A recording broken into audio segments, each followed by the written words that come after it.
this is what it's come to, reading the Wetherspoon news. Might have that for a bit later and look at this. I could do the biggest pub crawl ever for the next lot of my journey. So I could sack off my route and just go and see all the Wetherspoons.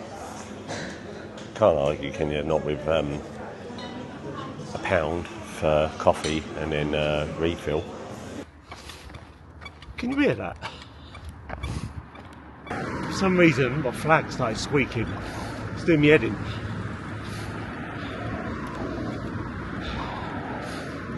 It sounds like I've got a mouse wheel going around in my brain. And believe me, no mice would be in my brain. They wouldn't be able to survive.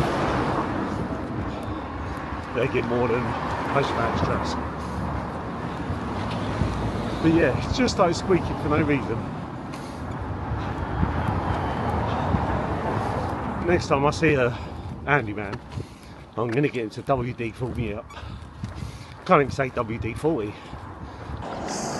Don't you just love that Friday thing, dude? Where you're plodding uphill, that's absolutely massive, probably don't look that bad, goes around the bend, there's sea level, and you focus on the brow of the hill, knowing that you've gone up and you've got to go down, to then be faced with uphill as far as you can see.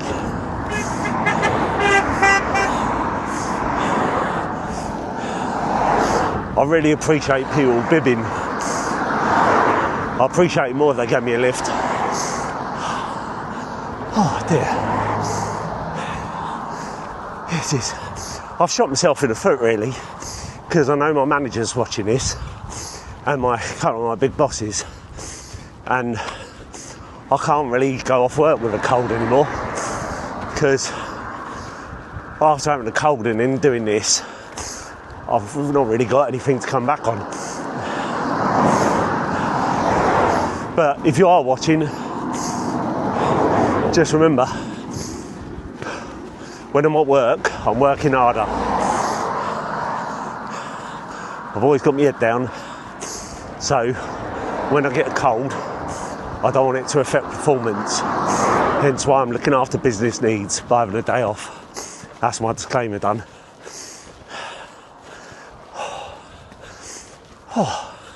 Oh, come on, Hill.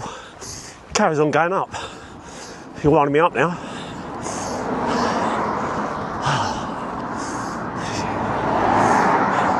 And what makes it even better is the pavement runs out here. So I've not only got to go up the hill, I've got to dodge cars and try not to die.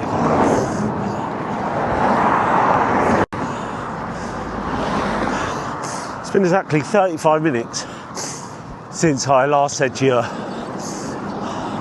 this hill doesn't stop. And I'm still going up the bloody thing. I'm no scientist, but surely an uphill's got to be a downhill soon. It's the way it works. Look, there's a sea there, just over there. Them 3 buildings, tall towers, is where I've come from.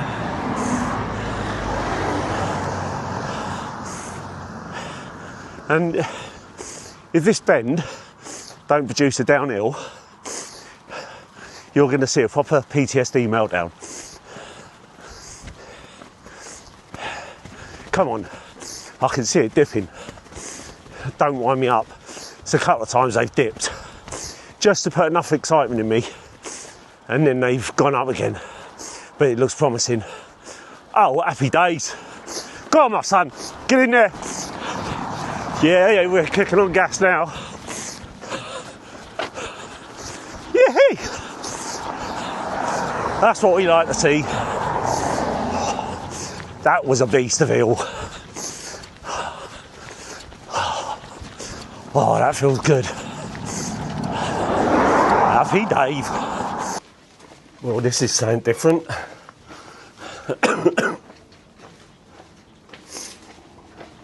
feel like I've taken the wrong turning, but apparently this goes down to seafront,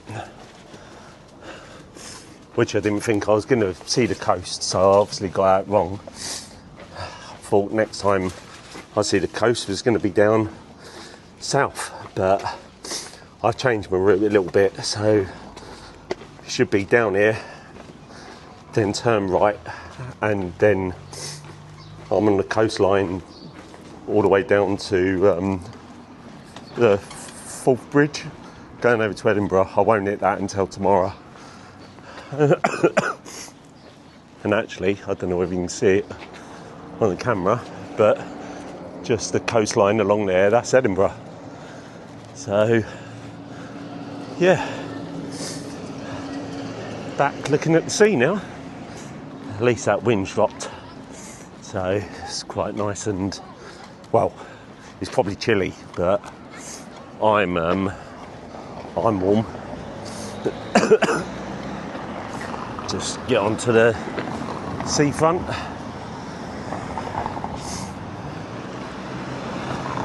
And then it should be, I reckon I've got about another, I don't know, 9 miles before I find somewhere to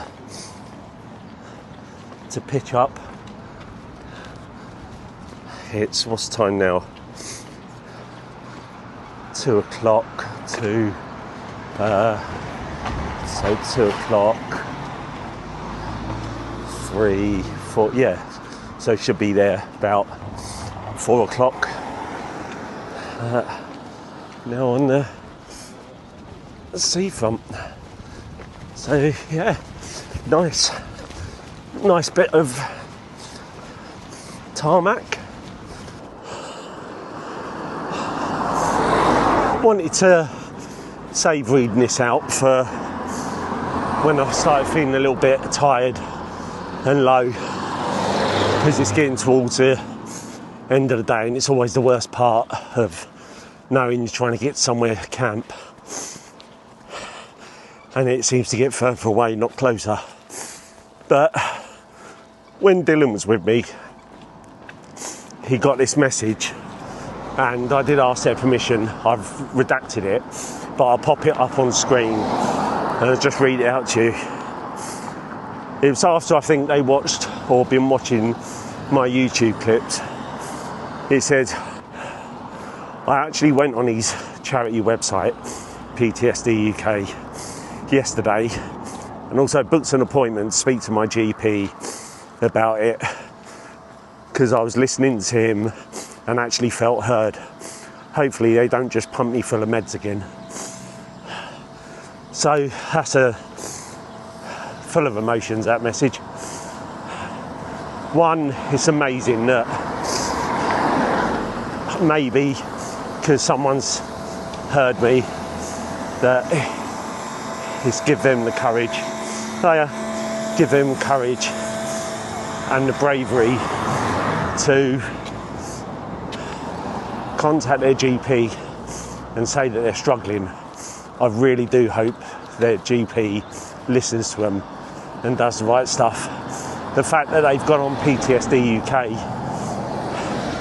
and researched about help, what I would say is, if you're listening,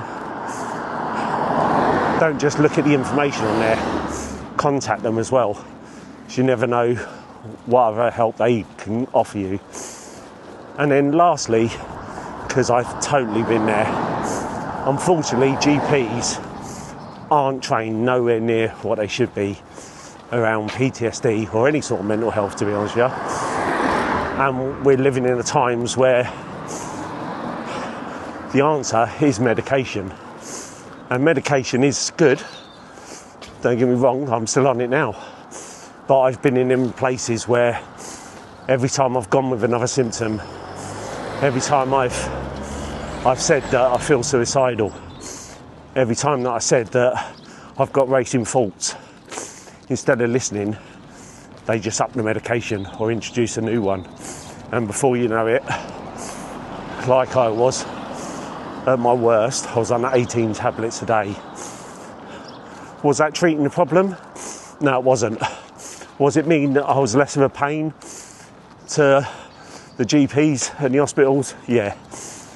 So if you are a GP, if you are a medical profession, anyone that subscribes medication, I like to think it has changed a bit now, but please just don't keep on using medication to mask it. Medication is good. I have one to help me sleep, and I have one in the morning to stabilise my mood, but that's taken 30 plus years of me adapting, looking at different medication, speaking to numerous GPs until I found one that would actually listen. And now when I go in and say my mood's down, I literally have to tell them exactly what it is, what I need, what medication I need. So yeah, if you're watching this, I'm so proud of you that you've taken that first step, and I'm just humbled that you've used my video to encourage you to do that. So well done, massive pat on the back, and I hope you get all the help that you deserve and that you need. But yeah, it's messages like that all those moans and groans you heard me do even earlier, going on that big hill, puts everything into perspective. The fact that it reminds me, and that's why I wanted to read it out when I'm feeling a bit low, that these aren't my steps, these are your steps. I'm just carrying myself along the way and recording stuff like this to help people like you, and in turn help myself. So yeah, so I've just got to her caravan park. It's massive, and just been in to see reception just on the off chance, see if they can offer me a pitch, and a lovely guy called Tony has not only given me a free pitch for the night, but also there was a £20 deposit for the toilets and wash facilities, and he's given me the key free of charge just to support PTSD UK on my challenge. So lovely man, really generous. And I've seen that this place has got it's got a hotel or pub, and it's got all the caravans, and then overlooking the sea, and over there is Edinburgh. So you don't know whether you can see, but I can see the bridges over there, which I'll be heading to tomorrow. And he's just pointing me in the direction, just got walk to this end of the park where there's the touring pitches, and pitch my tent. Set the tent up, got a nice pitch just by overlooking the sea, and can see Edinburgh, and just by the shower block as well, which is awesome. So I'm having a sneaky beer, just to have a bit of a treat, as I've done a lot today, or feel like I've done a lot. So I'm just gonna have this and then head back, have a shower before I go to bed, and yeah, just have a bit of a chill. Hopefully, I said it again last night, but sleep this cold off. Hopefully it'll be good in the morning, good in the morning, and then fresh start. And it'd be nice to be running towards a viewpoint of Edinburgh Bridge tomorrow. So yeah, 13-mile run before I get to the bridge. A nice gentleman on a bike that I saw was talking to me and said about it. So yeah, 13 miles to the bridge, cross over the bridge, and then gonna run through Edinburgh, get to the other side of where I've got camping. So once I get there, set up a campsite, and then that'll be Edinburgh behind me, and then moving down the country then.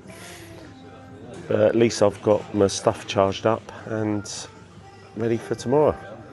But I'll see you in the morning, and again, thank you for like always, for watching these videos. Really appreciate it. Please do carry on sending your messages. Hopefully what I'm saying is helping you, and if not helping you to support others.